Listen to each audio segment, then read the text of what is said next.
Howdy folks, Max Mogren here, off news. It is August 31st, 2013, broadcasting to you from Jackson Hole, Wyoming, the bankster's paradise, vacation wonderland of some of the wealthiest and most worthless people on the planet. Today we're going to get right into it, Syria special. We all know the U.S., this is Tuesday's paper, U.S. has been taking aim at Syria with their big dick Tomahawk missiles for the last week. Let's hope a war doesn't happen. Link below to my blog. I've posted a bunch of information.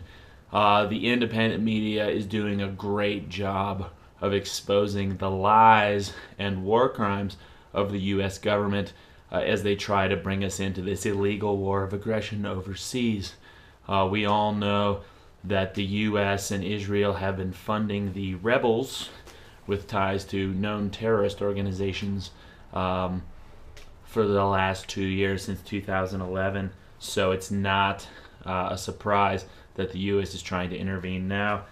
Keep the creativity flowing, guys. It's awesome to see. We're going to get into the USA Today, Jackson Hole Daily this weekend. USA Today put out a 4-day paper. They're that lazy. All of this is not news. It's just fluff. Here's the sections of both papers that are actually good, and most of that's about 75% fluff too. So both these papers, only 5 to 10% actual news. Let's get right into it. Jackson Hole Daily, Syria. Liz Cheney and Mike Enzi, Republicans vying for a seat on the Senate, see eye to eye on Syria. It's very clear that what happens when the United States fails to lead, you begin to see groups like the radical Islamist organizations. They clearly don't share our interests, step into the vacuum left when the U.S. steps away, Cheney said. Okay, that's Cheney's daughter, Dick Cheney's daughter. Dick Cheney's a war criminal. He was in charge. He was down in the bunker commanding the stand down of NORAD and the Air Force on 9/11, allowing that attack to take place to instigate the wars in Iraq, Afghanistan, the Patriot Act, and the building of the American police state. So we don't really listen to Cheney or Enzi. Frankly, they're psychopaths, believing that we have some motivation to shoot Tomahawk missiles into a country halfway around the world. Moving on. USA Today cover page. Entertainment fluff, sports fluff. This is funny. U.S. may have to stand alone against Syria. Remember the Iraq War, the quote coalition of the willing that Bush formed? We're not even getting that token gesture of international support. New directives to limit firearms, passing new laws dealing with the sale and importation of firearms. The government wants you unarmed, folks. It's funny with the Syria thing. Feds mellow on state pot laws, and IRS, married gays can file jointly. Okay, they're throwing out a couple bones there to keep people appeased, to get people talking about non-issues and make the government look good at a time when the federal government is going to shoot cruise missiles at innocent civilians in a country where we've been funding a terrorist insurrection for the last 2 years. So this is just, the feds have no business messing with state laws anyway. There's been an unprecedented crackdown on pot growers and dispensaries since Obama took office. So this is not a good development. They're basically pretending to support people's rights to free and affordable medicine, which is what marijuana is. Where the jobs are: personal care aides, home health aides, biomedical engineers. Okay? Healthcare is a scam, people. All the baby boomers are getting older, but the reason that they need, home health aides and all that is because they've been ingesting toxins their entire lives. Fluoride, mercury, aluminum from the chemtrails. The list goes on and on. Pharmaceutical drugs that screw up your brain. Alzheimer's, dementia, early onset Alzheimer's. All this stuff is largely preventable, and these poor baby boomers and elderly people who are getting stupid in their old age, there are better ways to treat that than hiring an entire army of personal care aides and home health aides. Let's get these people healthy. The technology exists. Detoxification. What else do we got here? Page 2 is just fluff. Page 3 is fluff. Here's funny. Poverty hurts a person's ability to make decisions, study shows. You and I would suffer the same if we were broke, says the study's senior author, Eldar Sharif of Princeton University. Once your budget is constrained, your decision-making suffers. No shit. Just being broke damages people's abilities to make good decisions in a way roughly equivalent to losing 13 IQ points. Okay? It's funny, it looks like their study's fundamentally flawed. Poor people were more likely to take out, I'm not going to get into the study, it would take too long to explain, but it sounds flawed to me. Long story short, 70% of Americans are living paycheck to paycheck. The official government unemployment rate, 7.5%. But in reality, the shadow stat statistic is 23%, and that's more accurate. So somewhere around, 20% of Americans are unemployed, and 70% are living paycheck to paycheck, okay? That's how they want us. That's how the banking cartel wants us. Totally caught up and distracted in just trying to make ends meet. Moving on. ATF swears in permanent director. New rules on gun transfers and imports. Report, U.S. spying is costly, often ineffective. No shit. Full page waste of paper ad from Hyundai. Here's a funny one. Wyoming, Laramie. A cop, 31, lost her job after being arrested for allegedly driving under the influence and having an open container of alcohol in the police vehicle. Stay classy, Laramie, while you're busting all those pot dealers, or those pot importation guys coming from Colorado. Your own officers are boozing behind the wheel. Another full-page ad. At least that one's defending workers' rights. Britain will not join the strike. Syria's allies not keen on the strike either. The whole world doesn't want the strike, including 91% of Americans. Okay, only 9% of Americans support doing anything to Syria, and it overlooks the fact that look at my blog. Link below to my blog. All this chemical weapon stuff is a false flag. It's a hoax. It's a setup. The rebels use the chemical weapons. Assad's not going to blow up chemical weapons in his own country. He wants the support of the people. He's not going to kill them with chemical weapons. Okay? Blah, blah, blah. USA Today's view on the Syria strike. Fuck Congress, go to war. Opposing views share the decision with Congress. Wesley Clark, be ready to improvise in Syria attack. It's funny, Wesley Clark, I'll put a link below to a video where he just kind of spilled the beans on the whole agenda to invade Syria, Iraq, Libya, Iran, Afghanistan, etc. over the course of a decade, I think, or 12 years. And that video is a few years old, but it's very telling. Here we have Obama. Cartoons are pretty good. Obama whacking the Syria hornet's nest with a Tomahawk missile. That's pretty accurate.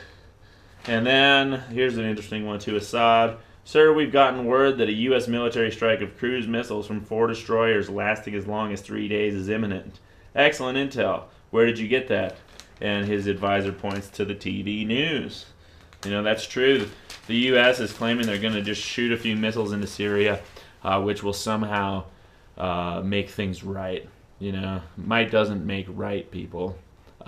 Shooting missiles at a country because they allegedly used chemical weapons on their own citizens is not cool. It's not acceptable. It's not legal. Right? It's criminal activity. It's aggressive military action. And it's sad. Moving on. Let's get into the Jackson Hole paper for a while. Chapelle heckled that show stops routine. Dave Chapelle, awesome comedian. I'll put a link below to a video, Chapelle exposing the Illuminati. It's really interesting. He talks about how they wanted him to wear a dress. You look at all these famous black actors and comedians like the Wayans brothers, Chris Tucker, Martin Lawrence. They all had to do roles where they dressed like women. And I'll put a link to that video. If you like Dave Chapelle, you'll really like this video. Jackson Hole Daily, once again covering the money woes may hit your brain and wallet. So, remember, The idea is that financial stress monopolizes thinking, making other calculations slower and more difficult, sort of like the effects of going without sleep. Okay? Poverty kills people. Poverty makes us stupid. Being stuck worrying about money is the root of a lot of the problems in this country. Meanwhile, the wealthy here in Jackson Hole, full page ads, get your home on the golf course with a trout stream in the backyard, right? And more full page real estate ads, houses that the average American will never be able to afford because the system is set up that way. What else do we got in here? Navy training may kill multitudes of sea life. Detonating explosives underwater. According to the reports, computer models show that it may kill 186 whales and dolphins off the East Coast and 155 off Hawaii and SoCal. On the East Coast, there could be 11,000 serious injuries and 1.9 million minor injuries. Off Hawaii and Southern California, reports may cause 2,000 serious injuries, 1.8 million temporary injuries, and 7.7 million instances of behavior change. The Navy's ocean activities are simply not sustainable. Here's an idea. If we stopped believing that we had to blow up things all over the world, we wouldn't need to train Navy men how to blow up things underwater. You know, violence is not the answer, people. The only people benefiting from these wars are the governments and the global banking cartel. All wars are bankers' wars. The bankers fund both sides of a war. The global monetary system is controlled by very few people. They have a monopoly on money. Okay? That's part of the reason that Syria is being invaded right now, because they have a private central bank that's not controlled by Western money interests. Same with Iran, same with North Korea, same with Libya under Gaddafi. Okay? So let's all be aware of that. Syria braces for possible strike. Actually, some good articles here in Jackson. Talks about Obama. They had provided no evidence whatsoever. UN inspectors are there, leaving today. The Syrian government said administration claims were flagrant lies, akin to faulty Bush administration's assertions before the Iraq invasion that Saddam Hussein had weapons of mass destruction. A foreign ministry statement read on state TV said that under the pretext of protecting the Syrian people, they are making a case for an aggression that will kill hundreds of innocent Syrian civilians. Okay, that's true. Residents of Damascus stocked up on food and other necessities in anticipation of strikes, with no evident sign of panic. One man, 42-year-old Talal Dowayi, apologies if I mispronounced that, said, "I am not afraid from the Western threats to Syria. They created the chemical issue as a pretext for intervention, and they are trying to hit Syria for the sake of Israel." There's some truth to that. Other news, Middle Eastern unrest. Amid crackdown, Egypt's protesters shift tactics. If you watched my little news show last weekend, you know I was making fun of the article in the Jackson Hole Daily because it claimed that vigilantes had killed 172, I believe is what it said, protesters in Egypt. Well, we get vindication this week when the Jackson Hole Daily and the AP contradicts itself, saying more than 1,300 people, most of them Brotherhood supporters, have been killed since President Mohamed Morsi, a longtime leader of the group, was ousted in a popularly backed coup July 3rd. I don't think it was popularly backed because Morsi was popularly elected just a few short years before. Violence peaks 2 weeks ago when security forces attacked two Brotherhood-led sit-ins, killing more than 600 people in the assault. Okay, security forces are not vigilantes. That is the Egyptian military, which is supported with $1.5 billion of foreign U.S. aid annually. Okay? The U.S. funds the military. The U.S. set up democratically elected President Mohamed Morsi of the Muslim Brotherhood to fail before he even got into office, and helped implement this military coup. Okay? So we got that. Interventionism. Now this USA Today money this weekend is really telling. It's actually so bad that it's good. As usual, it's about 50%, or excuse me, the front page is 50% fluff. Overall, the money section is approximately 88% fluff or advertising. Stuff like this college football team crap taking up whole pages. This is just statistics that anybody can find online for very easily. Ad for Audi, ad for silver coins, which are probably a good investment. New labor secretary, this is pretty good. Striking fast food workers looking for $15 an hour. People, if the minimum wage was raised to $15 an hour, the economy would flourish because people could actually afford to spend money on things, and all that money would boost the economy. Okay, maybe a $15 minimum wage is a stretch, but that's what they're asking for, and I frankly hope they get it.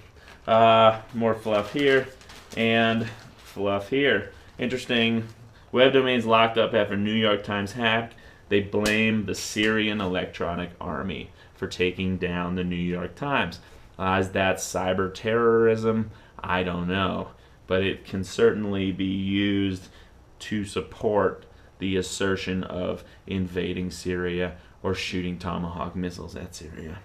Do we really know that the Syrian electronic army was behind the New York Times going down? No, we don't. Okay, but what I really want to get into here today, there's a writer named John Wagner, and he's got the headline here, he's got this article here, and he's got this little article here. And it's funny, you know, that's basically, of all the news in here, this Wagner guy, you know, this section is 88% fluff. Of the not fluff, which is really just opinion pieces, unfortunately, Wagner has got almost a monopoly on all the content. And I want to read you this article in its entirety because it's so disgusting. The guy's an elitist pig. Barring unpleasant events in Syria today, admittedly a big caveat, most of Wall Street will be on their way to the Hamptons by noon, if they haven't gone earlier. Okay? Blah, blah, blah. Wage price spiral, inflation. But much of the nation's workers have lost money to inflation in the past decade, and pressure to raise wages is building.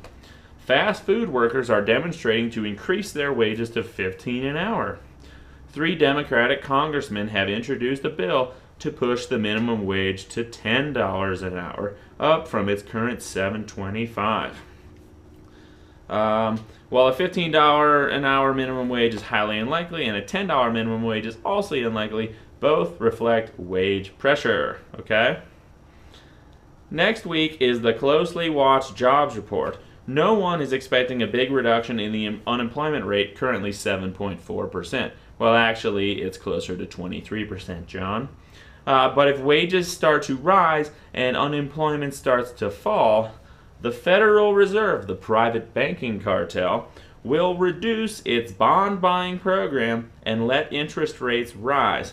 In other words, it will take away the punch bowl just as the party gets started. Okay? I got news for you, John. The party's been going on since 2008. The wealthiest people in the world, the top 7%, have made more money in 2008 than they've made in quite some time. So the punch bowl is not being taken away just as the party's getting started if the Federal Reserve, the private banking cartel, stops printing $85 billion a month and distributing it to their criminal friends in the corrupt government and on Wall Street. The stock market is hovering near all-time record highs solely due to the quantitative easing, the endless bailouts. You know, in the wake of 2008, link below, 19 trillion in backdoor bailouts. QE1, QE2, QE3, and now we've got QE infinity, where they're printing 85 billion a month indefinitely. Okay? So this guy's saying, John Wagner, douche of the week, is saying If wages start to rise and unemployment starts to fall, the private banking cartel will stop giving us free money, and the party's over for the rich. Okay? Pretty fucked up that that's the way the world works, but it's true.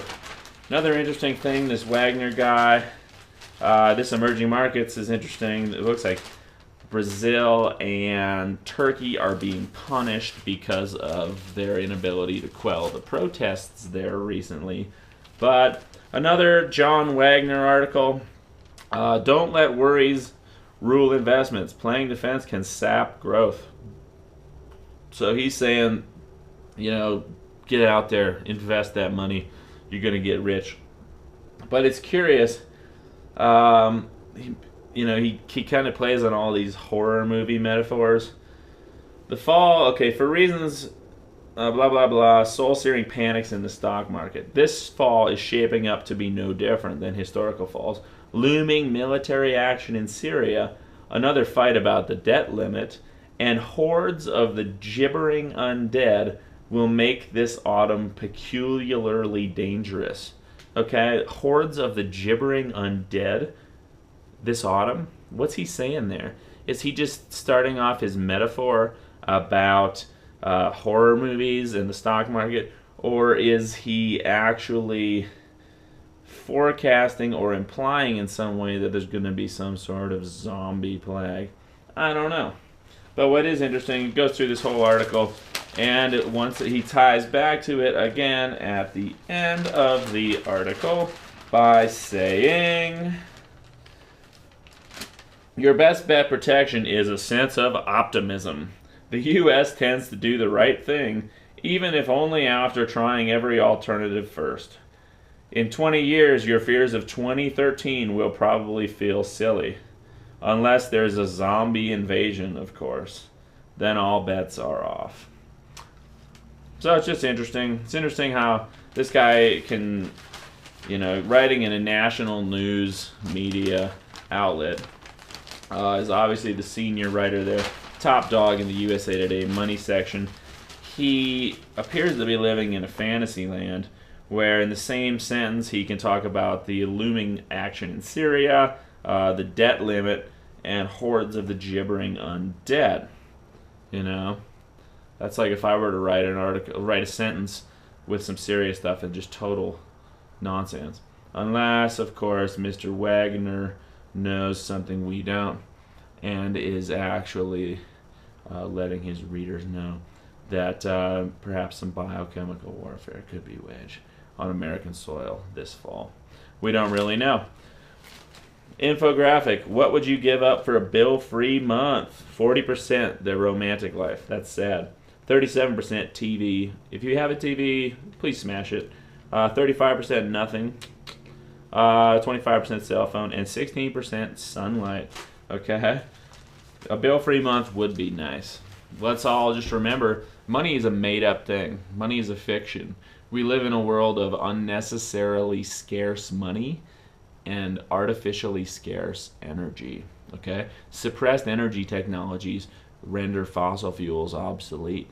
Even the ones we know about, like solar power, wind power, hydrogen cars, these things can and will eventually render fossil fuels obsolete. The suppressed technologies that are way more efficient than the typical renewables that we hear about just blow fossil fuels out of the water. So when people tell you that we need to invade Syria to protect Western oil interests in the Middle East, that's not necessarily true. The money system is a fiction built on the notion of artificial scarcity. It needs an artificially scarce energy supply in order to propagate itself. And there's kind of hand in hand the global elites, the banksters, the guys who are fly fishing in Jackson Hole while they're on their permanent vacation from reality are invading Syria, threatening Iran, threatening North Korea, invaded Libya, and Iraq, Afghanistan, because they want to control the global money supply and the global energy system.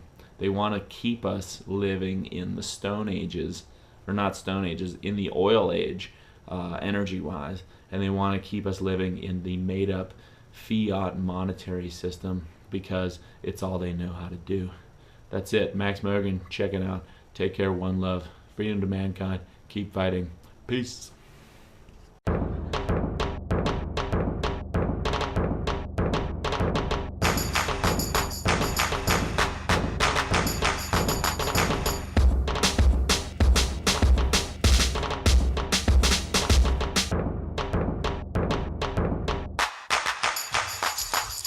You better learn to control that cough. If we pay doctor, the light go off. You better learn to control that sneeze. If we pay doctor, you know get feed. You better learn to control that pain. If we pay doctor, you know eat again. You better walk off that broken bone. If we pay doctor, we don't have home. You hear me? You better watch it. Deep shit, shallow pocket. Cash rules everything, no stop it. So let's take a moment to think about the option. If you get a cold, more tussin'. If you broke a bone, more tussin'. Coughing up a lung, more tussin'. If you die, youngin', before you even yawn. Danger in the shadow, danger in the zone. Before I go to sleep, tucked in my home. My mama sit beside me and read me a poem. It go. You better learn to control that cough. If we pay doctor, the light go off. You better learn to control that sneeze. If we pay doctor, you know get feed. You better learn to control that pain. If we pay doctor, you know eat again. You better walk off that broken bone. If we pay doctor, we don't have home. Just take, mo, tussin', just take, mo, tussin', just take, mo, tussin', just take, mo, tussin'. Doctor, take you out to dinner. Dinner's on me if my company the winner. Just remember this if you're ever not sure. The money's in the comeback, never in the cure. Doctor, take you out to dinner. Dinner's on me if my company the winner. Just remember this if you're ever not sure. The money's in the comeback, never in the cure. Prescription, filling them. Small dosage, milligram. More dosage, kilogram. Overdosage, killing them. Better learn to control that cough. If we pay doctor, the light go off. You better learn to control that sneeze. If we pay doctor, you know get feed. You better learn to control that pain. If we pay doctor, you know eat again. You better walk off that broken bone. If we pay doctor, we don't have home. Now where I be at, and I see you what you at. I came in with a cough and they told me they could treat it. They told me I could beat it if I took a Tylenol. And in no time at all my immune system would defeat it. But instead of feeling heated, I started feeling heated. Cause now I got a fever and I'm having trouble breathing. They told me that the reason for all of my Norwegian was cause I got some new kind of flu that's Norwegian. So they said to relieve it, just take some Vicodin. But now that Vicodin got me throwing up indecent. I'm having trouble eating when I cough, I see bleeding. Got irritable bowels and my hair is alopecia. They tell me take it easy with my disease. Doctor said next week and want surgery. Me coming with a cough and I asked them for heal my ill. But me nana was gonna kill me the pill like the bill. You better learn to control that cough. If we pay doctor, the light go off. You better learn to control that sneeze. If we pay doctor, you know get feed. You better learn to control that pain. If we pay doctor, you know eat again. You better walk off that broken bone. If we pay doctor, we don't have home.